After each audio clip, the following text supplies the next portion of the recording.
Hello friends, नए blog में आप लोग का स्वागत है। आज लाठी वाले बाबा अशोक मौर्य के बारे में बताएंगे। अशोक मौर्य कौन थे? महान सम्राट अशोक भारतीय इतिहास में मशहूर विश्व विजयी अशोक चंद्रगुप्त मौर्य के पौत्र बिंदुसार के लड़के थे। इनकी माता का नाम धर्मा था, इनकी औरत का नाम पद्मावती था। इनके 4 बच्चे थे, वैसे 2, एक महेंद्र लड़का और संघमित्रा लड़की जो प्रचलित है। अशोक मगध के सिंहासन पर अपने पिता के बाद 304 ईसा पूर्व गद्दी पर बैठे और ईसा पूर्व 232 में उनकी मृत्यु हो गई। महान सम्राट अशोक अपने पिता के अधूरे कार्य को पूरा करने का संकल्प लिया। इसके पहले ये लाठी वाले बाबा बताए हैं कि चंद्रगुप्त मौर्य अपने शासन काल में कलिंग राज को छोड़कर पूरे राज्यों पर अधिकार कर लिया था। कलिंग राज के विजय के समय वो पुराने हो चुके थे, इसीलिए कलिंग राज पर विजय नहीं पाए। जब बिंदुसार पैदा हुए तो अपने पिता के किए हुए कार्यों पर अच्छी तरह से राजभाज संभाला। जब अशोक पैदा हुए तो इन्होंने संकल्प लिया कि मैं कलिंग राज पर विजय प्राप्त करूंगा। ये सोच करके अशोक ने कलिंग राज, जो आज उड़ीसा प्रदेश कहलाता है, उस समय कलिंग राज था, जो पहले मगध राज्य कहा जाता था, जिसकी राजधानी पाटलिपुत्र थी। आज वो मगध बिहार है और पाटलिपुत्र के स्थान पर पटना नगर है।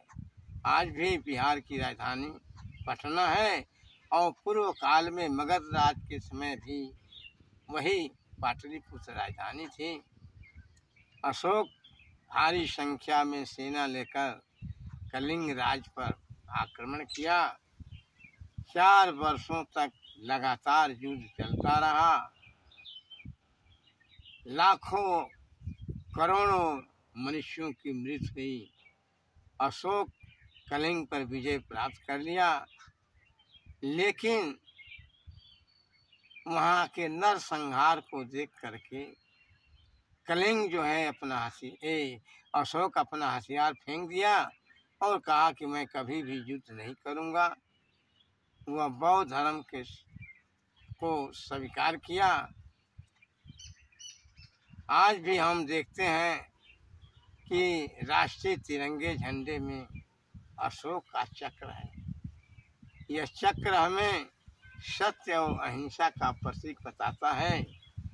इसी सत्य और अहिंसा का सहारा लेकर हमारे देश के राष्ट्रपिता महात्मा गांधी जी ने अंग्रेजों के साथ लड़ाई शुरू की और अंग्रेजों पर विजय पाई, भारत देश को स्वतंत्र कराया।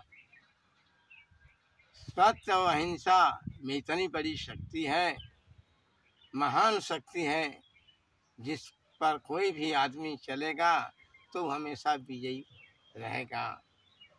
हमारे जितने कार्यालय, राष्ट्रीय भवन हैं, सब में हर जगह जो है 4 बाग मुड़ी किए हुए जो सिंहों के स्तंभ हैं, आज सरकार की मुहर है। हर तहसील से लेकर राष्ट्रपति हर जगह वही सरकार की मुहर है। आज भी अशोक जो है हमारे बीच में नहीं है, लेकिन अपने कर्तव्य के द्वारा, अपने सत्यता के और प्रियता के कारण आज विश्व के स्वर्णाक्षरों में इनका नाम अमर रहेगा। हिंदू समाज आज महान सम्राट अशोक को कभी न भूलें। मौर्य सम्राट के नाम पर हमारे जो वंशज हैं मौर्य, कभी भी भूलना नहीं चाहिए। अंत में अशोक, आज तक कोई भी माई का लाल अखंड साम्राज्य की स्थापना नहीं किया। यही मौर्य सम्राट अशोक, मौर्य सम्राट अशोक के बाबा दादा कहें चंद्रगुप्त मौर्य, जो अखंड भारत का निर्माण किए। आज भी मौर्य वंशजों का ये शिरोमणि है, मुकुट है। मौर्य सम्राट अशोक चंद्रगुप्त को हम लोगों को कभी भूलना नहीं चाहिए।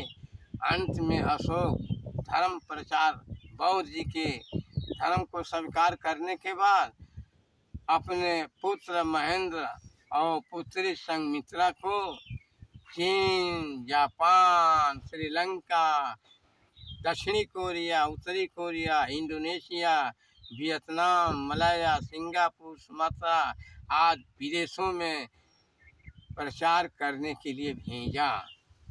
इस तरह से आज भी ये मौर्य वंश के पताका शिरोमणि अशोक को हमारे जो पूर्वज हैं मौर्य वंश को कभी भी भूलना नहीं चाहिए। ये सोचना चाहिए कि हमारे वंशज हैं। और इसके साथ साथ बौद्ध धर्म के जो महान शिरोमणि महात्मा बुद्ध जी हैं, आज हमारे ही जात के हैं, क्षत्रिय हैं, क्षत्रिय शाक्यवंशी हैं। वो मौर्य सम्राट के ही एक अंग हैं, वह भी मौर्य सम्राट पूर्वज में ही आते हैं। तो इस तरह के आज के परिवेश में विशेष रूप से अपने वंशज मौर्य सम्राट अशोक और बुद्ध जी को कभी भी भूलना नहीं चाहिए। यही हमारे देश का गौरव है। इस गौरव है, इस मर्यादा को भूलना नहीं चाहिए। ठीक है फ्रेंड्स, लाइक और सब्सक्राइब जरूर करें। धन्यवाद।